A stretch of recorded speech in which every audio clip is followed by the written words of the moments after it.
This is Debashish Mishra. So कल जो notice आया था, list of eligible students for readmission into the academic session 2022-23 7th और 9th semester. सो वो जो नोटिस आया था, उस नोटिस में बहुत सारे डाउट आया है, बहुत सारे क्वेश्चन आए हैं। क्या है हम लोग का टेन्योर, जब हम जो भी डिग्री करते हैं, बीटेक है, बी फार्मा है, एमबीए है, एमटेक है, एमसी है, जो भी हम लोग डिग्री करते हैं, सो टेन्योर हम लोग का क्या होता है, वो एक बड़ा क्वेश्चन है। नेक्स्ट, री एडमिशन क्यों हुआ, इस बार री एडमिशन क्यों हुआ, ये नोटिफिकेशन क्यों आया है। सो वो भी डाउट है, बहुत सारे डाउट है। सब डाउट मैं आज क्लियर करूंगा। मैं पूरा आज सुबह से आकर पूरा जो डिटेल है बीपीटी का, वो सब पढ़ रहा था, कुछ इन्फॉर्मेशन कलेक्ट किया हूँ। सो जो तुम लोगों के साथ मैं शेयर करूंगा, सब बहुत इंपॉर्टेंट होने वाला है ये वीडियो। सो इस वीडियो को स्किप मत करना, पूरा फास्ट से लास्ट तक देखना। जरूर अच्छा लगेगा तो लाइक जरूर कर देना। अगर फिर भी कुछ डाउट है तो कुछ मुझे मुझे कमेंट करके बताना, मैं आंसर कर दूंगा। और न्यू हो तो सब्सक्राइब जरूर कर लेना, ऐसे न्यू न्यू अपडेट तुम लोगों को मिलता रहेगा। तो चलिए शुरू करते हैं वीडियो को। पहले इस नोटिस में क्या है मैं तुम लोगों को बता देता हूँ, फिर डाउट क्या क्या है उसके ऊपर हम लोग डिस्कशन करेंगे। इस नोटिस में था list of eligible students for री एडमिशन। कौन कौन स्टूडेंट है जो री एडमिशन के लिए एलिजिबल हुए हैं। In continuation to the university notice number this dated 31/12/2022। सो 31/12/2022 में जो नोटिस आया था उसको बेस करके वो नोटिफिकेशन आया है। सो हम लोग देखेंगे क्या आया था नोटिस। 31/12/2022 को क्या नोटिस आया था, री admission 2022-23। All the director and principal of the constituent and affiliated colleges of the university are hereby informed to furnish the details of eligible students with the permission tenure। यहाँ पे doubt आ जाता है, tenure क्या है मैं discussion करूंगा। For री admission in the academic session 2022-23 आज approved wide clause number 64.5.1 of the 34th academic council. So 34th academic council में क्या डिस्कशन हुआ था जिसके आधार से री एडमिशन 2022-23 आया है। सो उसके ऊपर हम डिस्कशन करेंगे। पहले हम चेक करेंगे, देखो minus of academic council meeting वो कहाँ मिलेगा, नोटिसेस एकेडमिक काउंसिल मीटिंग, यहाँ पर क्लिक करने से आ जाएगा। Minus of academic council meeting कब हुआ था, minus of 34th meeting of academic council BPUT Odisha held on 22/1/2020। इसको मैं डाउनलोड कर चुका हूँ, मैं अभी बताऊंगा। जो तुम्हारा इंपॉर्टेंट चीज है वो मैं पहले डिस्कशन करूंगा, फिर वन बाय वन हम लोग जाएंगे। पहले यहाँ पर डिस्कशन कर लेते। तुम इसको पूरा पढ़ के देख सकते हो, मैं जो जिस्ट है वो सिर्फ बता रहा हूँ।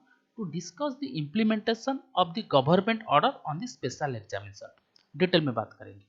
The government of Odisha has decided to abolish the special examination from 17-18 admitted batch. जो स्पेशल एग्जामिनेशन तुम लोगों का हो रहा था 17-18 बैच स्टूडेंट लोग अब नहीं दे सकते, उसके बाद जो एडमिशन किए अब नहीं दे सकते, अबॉलिश हो चुका है। Dotted number this,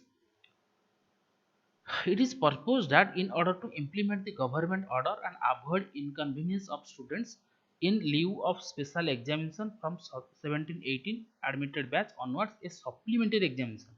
So instead of your special examination, a supplementary examination will be implemented for the batch students 17-18, and after that अब फाइनल ईयर सब्जेक्ट्स भी conducted. Only final year paper उसमें होगा, special exam में हर subject हो रहा था, लेकिन supplementary examination after 17-18 तुम्हारा सिर्फ और सिर्फ फाइनल ईयर सब्जेक्ट होगा।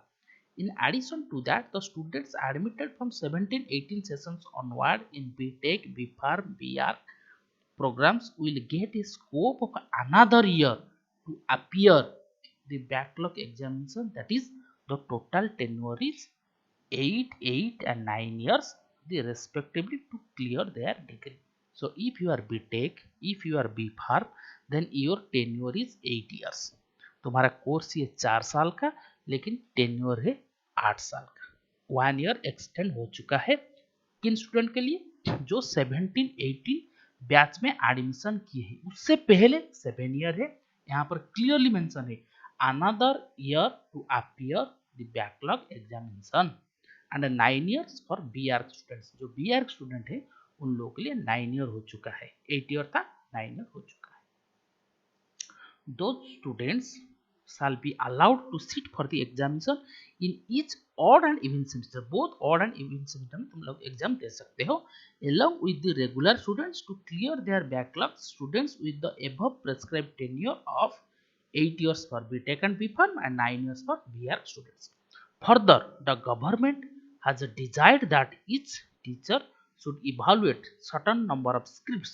The council should implement the same with immediate effect. वो भी पता है, वो टीचर लोग सिर्फ और सिर्फ एक दिन में 40 कॉपी चेक कर सकता है।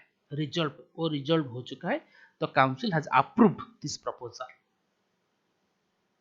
और एक चीज मैं तुम लोगों को बता देता हूँ, बीटेक, बीफार्म एंड बीआर के लिए तुम लोगों को पता है, लेकिन जो एमसीए है, एमबीए है, एमटेक है, वो कोर्स स्ट्रक्चर 2 ईयर का है, सो उनका टेन्योर 5 ईयर है। वो माइंडेड इसमें मेंशन नहीं है, लेकिन मुझे पता है, मैं वो न्यूज़ कलेक्ट किया हूँ। 5 साल का है। जो कोई एमसीए स्टूडेंट मुझे कल पूछ रहे थे, तुम लोग का 5 years. Okay, award of degree वो तुम्हारा अभी इस नोटिस के अंदर में नहीं जा रहे, सो मैं नहीं बता रहा हूँ, जब जरूरत होगा मैं बता दूंगा। College of collection of certificate and grade sheet वो तुम पढ़ के भी समझ सकते हो, अगर नहीं तो फिर जब वो जरूरत होगा मैं बताऊंगा तुम लोगों को। एस्टेब्लिशमेंट ओन इन हाउस वो भी मैं बताऊंगा, अभी नहीं, अभी जो जरूरत है वो मैं बताऊंगा। ये इंपॉर्टेंट पॉइंट है, री एडमिशन ऑफ स्टूडेंट्स वो एकेडमिक काउंसिल के हिसाब से वो हुआ है, क्यों हुआ है, कैसे हुआ है, उसके ऊपर डिस्कशन करेंगे। To consider the proposal for readmission fee 1500 from the academic session 1920। अभी मेंशन है तुम री एडमिशन के लिए 1500 रुपीज चाहिए, क्यों? It is observed that many times students discontinue, rejoin the institute, and often appear subsequent in existing or new syllabus with or without university permission and claim for publication of results. कुछ student है जो regularly exam attend नहीं करते हैं, suppose third same attend किए, fourth same attend नहीं किए हैं, फिर फिफ्थ सेम के लिए तैयार हो गए। कुछ स्टूडेंट है 1 साल गैप कर देते हैं, इसलिए बीपीयूटी को प्रॉब्लम होता है। क्यों प्रॉब्लम होता है?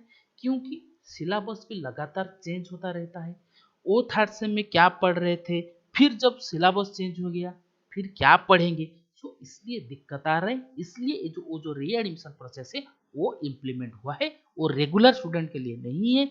जो लोग बीच में छोड़ देते हैं उन लोगों के लिए री admission process. Clear students?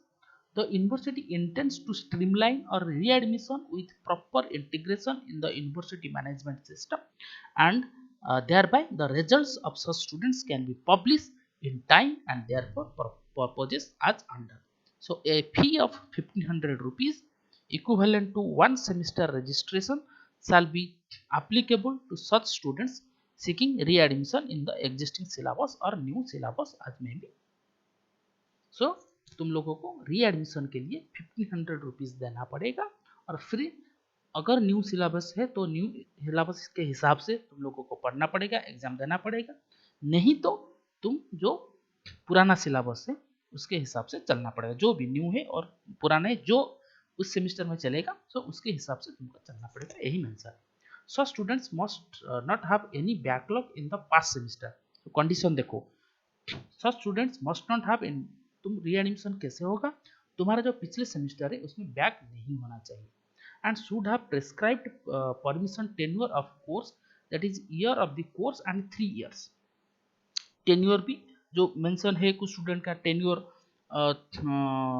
Complete हो चुका है, तुम्हारा 4 साल मतलब प्लस 8 3 ईयर। जैसे मैंने तुम लोगों को बोला 2 इयर्स था एमसीए के लिए, 8 3 ईयर 5 इयर्स, तो ऐसे 7 ईयर, अभी वो 1 साल एक्सटेंड हो चुका है, सो 8 इयर्स तुम लोग काउंट कर सकते हो।